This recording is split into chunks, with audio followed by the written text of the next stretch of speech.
So tell me, what's one thing you've done casually that ended up becoming a very big deal? Get ready, get ready, get ready. That would be the day I found out my dad was having extramarital affairs and I confronted him. Yeah? So you see, growing up, my dad was a very good man. He provided, he showed up, like he did everything people would call being responsible. But as I grew older, I started noticing things that didn't match the kind of man I believed he was. How? Because he's always on late night calls and he doesn't answer the call in anybody's presence. And he's always focused on his phone, smiling. Those were small things though, but they were consistent. That was when I knew for sure that my dad has two sides. And that created a lot of cold moments in our house. And my mom became quiet, like someone that was carrying pains. Even though she still does everything a wife would do for her husband, she still smiles, but it looks fake. It felt like she knew something. And one night, my dad didn't come back from work with the excuse that he's covering 2 shifts, that the other person went on sick leave. That same night, my mom slept alone and I heard her praying. She said, God, whatever is going on, please don't let my home break, even if not for my sake, but for the sake of my children. That was when I knew that she knew everything. Moving on, my dad became too relaxed with this habit of his, thinking nobody knows. So I decided to do something about it, but I need concrete evidence. Not because I want to use the evidence against him, but because I don't want to end up passing the wrong judgment and causing more harm than it was. So one day I asked my dad to buy me data, but before then I took his phone and tried using my fingerprint on it, knowing fully well my fingerprint is not registered, so it will exceed the trial. So when he's trying to open the phone, he won't be able to use the fingerprint but his password. So I stood very, very close to him to see the password while he opens the phone. Jesus. So fast forward to a few weeks later, he plugged his phone and he was taking his bath. So I quickly took the phone, opened it and went through the phone. And I'm not going through the phone because I want to embarrass my dad or something. I just want to be sure I'm doing the right thing. And I was right, because I saw a message from a woman that is not my mom saying, are you coming tonight or I should sleep alone again? And I saw other conversations that proved I was right, but I didn't panic, I just dropped the phone. Because at that point, it wasn't even surprising anymore and I didn't tell anyone. I took more than 1 week thinking of ways on how to approach my dad without disrespecting him. Then when the right moment came, I called him, not at home, just a bar close to our house. It wasn't that late yet, so the place wasn't really busy. I started talking normal, then I went straight to the point. I said, Dad, I want to ask you a question that requires an honest answer. And he said, go ahead, what is it? And I said, Dad, if I grow up and marry a man like you as you are right now, and I stayed in the marriage, will you be happy I stayed? He didn't say anything. He was still trying to wrap his head around where the conversation is headed. And I said, because the love you taught me is not exactly what I'm saying. You have sons too. Imagine they grow up and become exactly like you, treating their wives the way you are treating mom. Would you feel fulfilled as a father? And I felt that hits hard because of his reaction. So at that point, I felt he understood where I was headed to. And then I said quietly, she knows. Your wife knows about everything. Yeah? And I was not the one that told her. And I think she knew before I even did.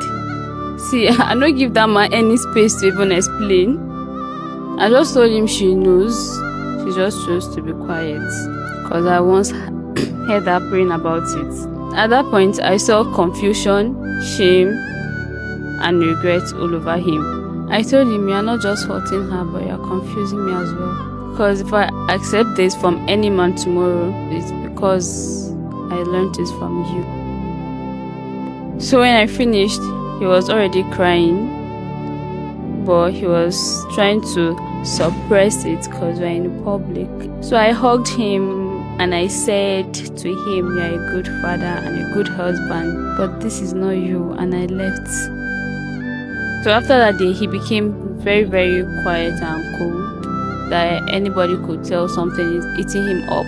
So one day he called me and said, "I've been thinking about everything you said, and I can't live like this anymore.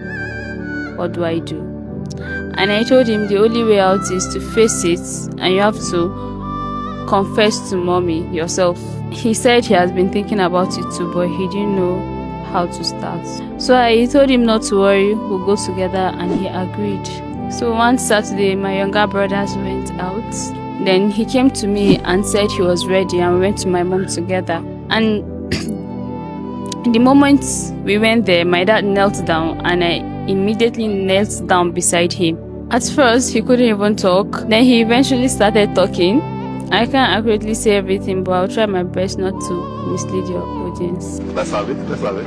And he said, "I've been a terrible husband and a bad role model to the kids. I've been lying to you, disrespecting you, and taking advantage of your silence. And the worst part is you knew everything, but you stayed. So I'm sorry. Not just for what I did, but the kind of man I became in this house.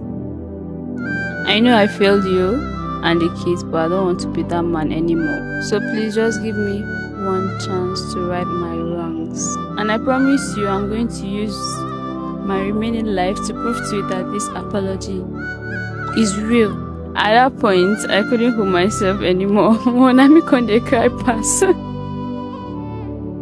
So when he finished, I said, "Mom, please forgive Dad, because God has answered that prayer." So my mom saw from the bed and ran to him and started crying. Not the cry of pain, but the cry of joy that finally he has realized his mistakes. At that point, she said, "I forgive you," and we all started crying. But I had to leave, because if I stay, I will cry past all of them. So that was it though. And after that day, our home changed, but not overnight, gradually, but you could feel it. And honestly, I didn't know it's going to be this serious. I just felt to do what is right. I'm proud of you, you know that. Some months later, he called me one evening. He didn't say much. He just said, "Thank you for talking to me like you did. That you are a blessing to this family, and you will be one too to your husband." And he left. And he dropped something on the table. When he left, I took it. And guess what? It was a phone. Anyways, if there is one thing I learned from what had happened, is that people don't really change because you advise them to. In fact, you can shout, you can talk, and do whatever, but that doesn't force change. Real change happens when the person decides for themselves. And I realized something: the way you present the truth actually matters. Because if I had gone to my dad with anger or disrespect, he could have probably defended himself or shut me down. And there's 100% chances that he could have made everything worse. But instead, I made him see the result of what he was doing. Like, I didn't force anything on him, but I made him think and realize himself. And I allowed him to make that decision himself. Because when someone sees clearly and chooses to change on their own, that is the actual change we talk about. That's when I realized it's not just about saying the truth, but how you say it. Because the same truth that can fix something can also destroy it if it's not handled well. Exactly. So I didn't change my dad. I just made him realize the man he's supposed to be. And I'm here sharing this story because my dad actually suggested I do, so people will learn from his mistakes. That's very good. And my mom actually asked me to give you something. Clap for yourself. Clap, clap, clap, clap, clap. She said I should say hi, that she's a big fan and she loves what you do. Before Johnny, set. Mushiza for is the fanya to anibeg. Mushiza for is the fanya take